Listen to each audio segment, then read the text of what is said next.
Today we're talking with Scott Davenport, mortgage broker with C2 Financial, about mortgage assistance, which can provide relief to homeowners who are really struggling right now to make a mortgage payment due to the impact of the coronavirus and having a reduced income or even a job loss. Scott, thank you so much for being here and welcome. Thanks so much for having me. Excited to be here. So Scott is a mortgage broker, very involved in the community, a fellow Poway Chamber of Commerce member, and he's done a lot of interviews with businesses local in the area, and which has just been so valuable. It's been so great to learn about the local businesses, and you and I, Scott, have talked about collaborating in the past, and voila, finally we're doing something together. Making it happen. I like it. I like it. Fun. So for most people right now, their mortgage is their biggest expense. Tell us what homeowners can do for assistance right now. Yeah, great question. Right now it's such an interesting time. There's so many people that are out of work. We're seeing one of the largest unemployment filings happening last week, and it's going to probably show up again this week. There's a lot of people that are losing hours or just working less than normal. So budgets are tight right now. So everyone's finances are a little bit tough. So one of the things that everybody's seeing is those times they need some help, and so the government got in there and tried to help out and put it in a big bill that's going to give some relief and some opportunity to help those struggling with their monthly payments with the mortgage forbearance program. This is new. It's something that's not been done before, and it's something that I got to say I'm glad we're talking about that, because people don't understand the potential benefits as also the potential consequences that can come with this program.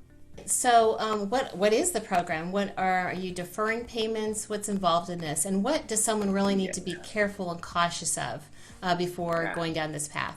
The mortgage program is something that it's given by Fannie Mae and Freddie Mac are the basis for probably about 50% of the loans that are out there right now. Everybody that has a loan, about 50% are owned by Fannie Mae and Freddie Mac. But there's servicers, right? So Bank of America, Chase, Wells, all kinds of those are servicing companies that are taking the monthly payments. So they're allowing people that are in need to apply for mortgage forbearance, which is not a deferral, not a stopping of your payments. Basically, it's putting off your payments until you're in a better position. So the good part is, if you are financially in a position you need help, you can apply, and you need to go directly to your bank's website or your servicer's website. You can apply to actually see if you can qualify for that. It's taking a little bit of time right now, and they're saying you're really not going to be approved to skip a payment until potentially July.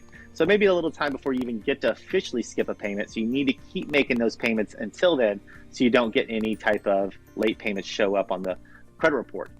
Even if you are approved, not everybody's going to get approved for sure. If you can afford your monthly payment, if you've got money in savings, they're not going to approve you. But if you are in a financial position, you may get it approved.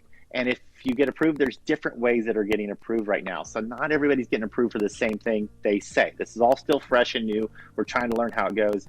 But some of the things you have to be careful for is people potentially could get themselves into trouble with this, where maybe they're in trouble now and they've got a need for it and they get qualified for this forbearance, where they're going to push all these payments back, let's say for 3 months. At that end of the 3 months, there's a few things that could happen. Is they could ask for all those payments due at a lump sum.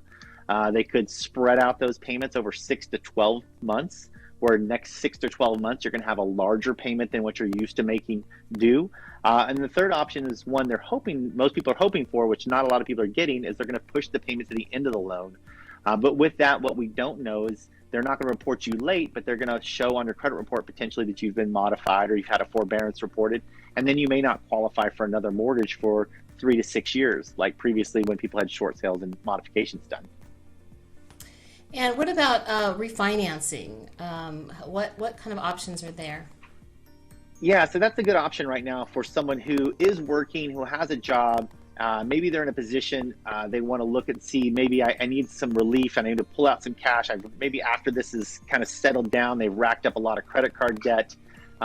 Rates have dipped down before all this started, and they've kind of come up a little bit. We're expecting, as we come out of this lockdown, that we're going to see rates come down again. I think there's going to be a huge opportunity for people to refinance, to consolidate debt they've racked up during this time, or maybe they've used some help in places that to get through these hard times.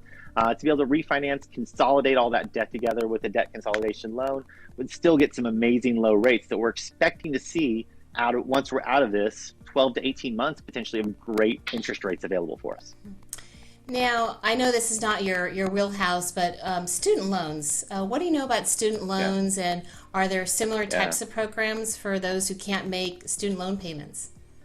Yeah, I'm glad you asked. Actually, someone just asked me about this. So I did a little research on this, and it's interesting. There is a student loan. Basically, they're going to be stopping collecting interest for about 3 months on student loans.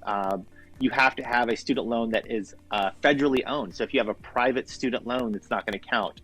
So again, you have to go to studentaid.org. If you go to their website, you can actually apply to make sure, and it's really actually a pretty simple process. They're more forgiving there than most other places, especially they feel more confident they want to keep those payments coming up. So those ones where they just basically stop collecting interest.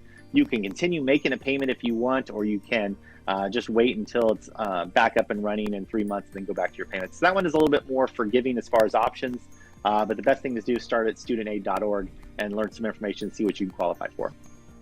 So Scott, if someone wants to apply for this mortgage forbearance program, where do they do that? Yeah, great question. So one of the things I want to reiterate is, first and foremost, if you can make your monthly payment, keep making your as much as you can. That's going to be your best option, number one. Even if it's tight, you're going to be better off in the long run. If you can't, though, the first thing you need to do is go directly to your servicer. So your servicer is who you make your monthly payment to. If it's something like PennyMac or UWM or Chase or Wells Fargo, whoever you make the monthly payment to right now, you'll need to go to their website. Every servicer right now should have something on their website to give you an option to apply for the forbearance. The forbearance process is going to require you sending in documentation that shows you have either been laid off, that your job hours have been cut, and that you don't have any assets to basically continue making your payments. And then it's taken, from what I'm hearing, about 30 days to review and see if you get approved. So keep making your monthly payments as much as you can while you're in the application process, and then find out from there if the forbearance they give you is even worth going for, if it's even going to benefit you, or if it's going to put you more of a hole down the road. And then I just wanted to mention too, to anyone watching, that there has been a Facebook group set up where links to all these resources will be provided. Poway/RB/Scripps Ranch COVID-19 support. That's for the area, surrounding areas of Poway, but certainly people in San Diego County can go to that as well and get information pertaining to COVID-19 and the impact that we've seen. The biggest takeaway, and I've probably said it a couple times, just to reiterate, if you can afford to make your monthly payment, make your monthly payment. There's a potential chance that if everybody just stopped making their payments, assuming that they're going to have this forgiven, that we could end up in another recession that's going to be driven based off this, and you're going to get yourself in a position you don't need to be in. And if you get an offer and you're not sure if it's a good one or what the potential they're offering you actually is, feel free to reach out to me or any mortgage expert. They can let you know the benefits, if it's a good option, a good way to actually put you in a better position for down the road. If debt consolidation refinance is an option, there are a lot of excellent lenders out there who can help you. Scott is certainly one of them, and I can also introduce you to other partners that my real estate clients have used as well. Thank you so much, Scott. Thanks so much for having me. I really appreciate the time today. And thanks everyone for watching. You stay safe, stay healthy, and stay positive. We're going to get through this together.